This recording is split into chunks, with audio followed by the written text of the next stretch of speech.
सबसे पहले मौर्य साम्राज्य की जानकारी। मुद्राक्षस के विशाखदत्त द्वारा मुद्राक्षस नाटक जो लिखा गया, सोमदेव के कथाकथित सागर, जयवंत के बृहत कथा मंजरी और पतंजलि के महाभाष्य। ठीक है, इसमें एक क्वेश्चन याद रखना, जो यूनानी लेखक कौन है, सैंडोकटस नाम दिया था चंद्रगुप्त को। विलियम जोन्स ने सबसे पहले बताया कि सैंडोकटस कौन है, चंद्रगुप्त मौर्य है।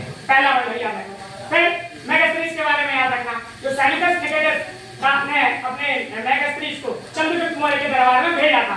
ठीक है, इसमें क्या लिखा है, इंडिका, इसके बारे में याद रखना। फिर तीसरा याद रखना कि जो इसका साम्राज्य था वो ईरान से लेकर बंगाल तक और कश्मीर से लेकर मैसूर तक फैला था। जो दक्षिण विजय की जानकारी है, एहनारुल और मन्नारुल अभिलेख से साहित्य से प्राप्त होती है, इतना याद रखना। ठीक है, चलिए इसके बारे में। अब ये जूनागढ़ अभिलेख रुद्रदामन द्वारा, ये याद रखना। ठीक है, इसमें पश्चिम विजय की जानकारी मिलती है और इसको उस पे भूत ने बनवाया था। ठीक है, जो इसका राज्यपाल था वहां पश्चिम साइड पे चंद्रगुप्त का। ठीक है, ये याद रखना। और जीवन के अंतिम चरण में ये याद रखना कि इसने जैन भद्रभाव से दीक्षा लेकर समय धर्म में संलेखना पद्धति से अपने प्राण त्याग दिए थे। इसके बाद याद रखना संधि और विवाह के बारे में।